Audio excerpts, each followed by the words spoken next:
रानी की जय हो। बैठिए युवराज। ये देखिए दादी, भारत में किसी ने एक आरटीआई लगाई है। कैसी आरटीआई राजकुमार? आरटीआई में लिखा हुआ है कि भारत कब और किससे आजाद हुआ। 14 अगस्त और 16 अगस्त 1947 को भारत का शासक कौन था? 25 जनवरी और 27 जनवरी 1950 को भारत का शासक कौन था? ब्रिटेन का शासन किस तारीख को भारत से खत्म हुआ? और क्या ब्रिटिश और उनकी आने वाली पीढ़ी का भारत पर किसी भी तरह का अधिकार है? लेकिन भारत सरकार ने इस आरटीआई का कोई जवाब नहीं दिया और आरटीआई लगाने वालों का दावा है कि आज भी भारत पर आपकी ही हुकूमत चलती है। क्या ये सच है दादी? हमारे पूर्वजों का सपना था कि दुनिया पर उनके वंशजों की हुकूमत बरकरार रहे। मैं तो अब बूढ़ी हो चली हूँ और आने वाले समय में इस महान सिंहासन को तुम्हें ही संभालना है। इसीलिए ये राज की बात बताना तुम्हें अब जरूरी हो गया है। बेटा, सच तो ये है कि आज भी भारत, पाकिस्तान, बांग्लादेश, ऑस्ट्रेलिया, दक्षिण अफ्रीका समेत दुनिया के आधे से ज्यादा देश हमारे गुलाम हैं। ऐसा कैसे हो सकता है दादी? भारत और पाकिस्तान को तो हमने 1947 में ही आजाद कर दिया था। बेटा, इसी भ्रम में रखकर ही हमने भारत के लोगों को आज तक गुलाम बना रखा है। उनको ये आजादी देने का नाटक करना उस समय हमारी मजबूरी बन गई थी, जब सुभाष चंद्र बोस ने आजाद हिंद सरकार बना ली थी। इसी कारण से 1946 में भारत में हमारी रॉयल नेवी में भी विद्रोह हो गया था और जनता में 1857 की तरह विद्रोह होने वाला था। तब हमने गुप्त रूप से शासन करना ही ठीक समझा। गुप्त रूप से शासन का मतलब? भारत को हमने 99 साल की लीज पर वहां के अपने ही चमचों को सत्ता संभालने के लिए दिया था, ताकि भारत के लोगों को लगे कि देश आजाद हो गया।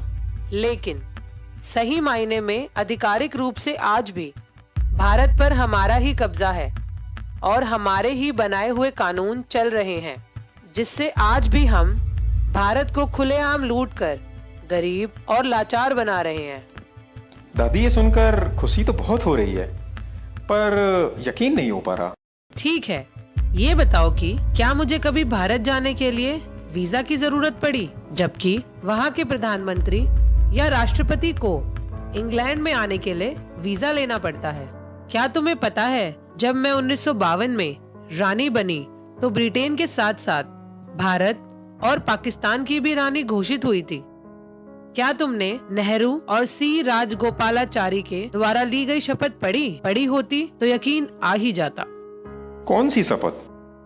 राजगोपालाचारी ने 21 जून 1948 को भारत का गवर्नर जनरल बनने पर शपथ ली थी कि मैं चक्रवर्ती राजगोपालाचारी गंभीरता के साथ इस बात को पक्का करता हूँ कि मैं हिज मैजेस्टी किंग जॉर्ज 6 और उनके उत्तराधिकारी के प्रति विधि के अनुसार वफादार, निष्ठावान रहूंगा और उनके प्रति पूर्ण भक्ति रखूंगा।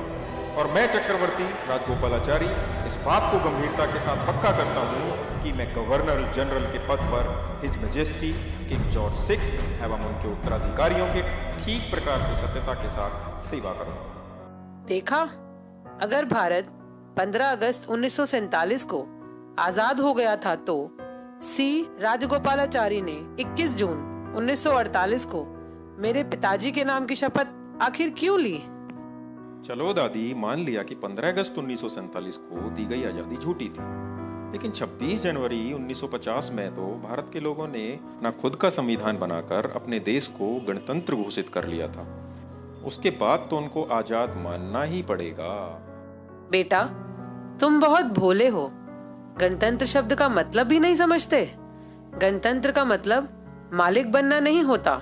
वहाँ का संविधान हमारा बनाया हुआ एक कानून ही तो है, जिसका पालन वहाँ के हर एक आदमी को करना ही पड़ेगा।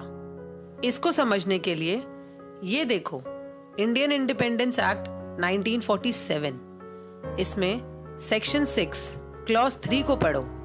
इसमें साफ साफ लिखा है कि भारत में कोई भी कानून बनाने का, रोकने का और हटाने का अंतिम निर्णय वहाँ का गवर्नर जनरल ब्रिटेन के राजा की अनुमति से ही कर सकता है। वहाँ का संविधान भी एक कानून ही तो है जिसको हमारी अनुमति से गवर्नर जनरल सी राजगोपालाचारी ने 26 जनवरी 1950 को मान्यता दी थी। इस समझौते के तहत हम जब चाहे 99 साल की लीज और संविधान को रद्द करके भारत में दोबारा से सीधे सीधे शासन कर सकते हैं। इसी बात को भारत सरकार ने भी एक सरकारी दस्तावेज में स्वीकार किया है। कौन सा दस्तावेज? 1953 में रामनारायण द्वारा पूछे गए एक सवाल के जवाब में भारत सरकार ने आधिकारिक रूप से लिखकर भेजा कि ब्रिटिश नेशनैलिटी एक्ट के अंतर्गत भारत का हर व्यक्ति ब्रिटिश कानूनों के अधीन है और यह स्थिति भारत के गणतंत्र होने के बाद भी नहीं बदली है। यानी भारत के लोगों को हम आज भी अपने कानूनों के तहत सजा सुना सकते हैं, चाहे वे भारत का प्रधानमंत्री ही क्यों ना हो। तो क्या दादी, वहाँ का प्रधानमंत्री लोगों का नहीं बल्कि आपका सेवक है? क्यों, तुम्हें नहीं लगता?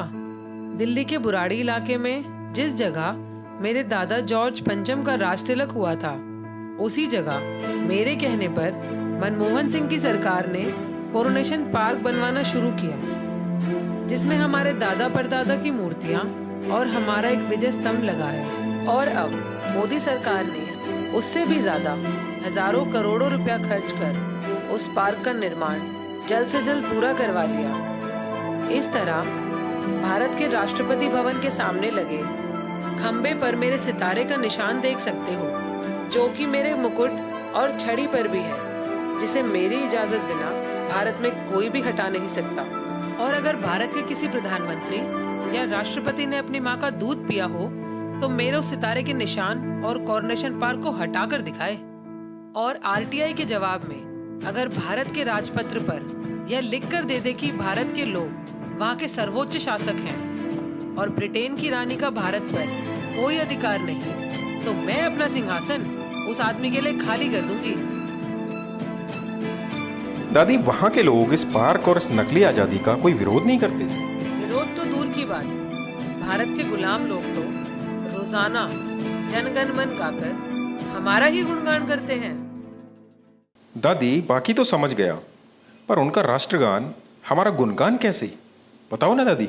जनगण मन के बारे में मैं तुम्हें बाद में बताऊंगी। जी दादी, long live British, long live queen.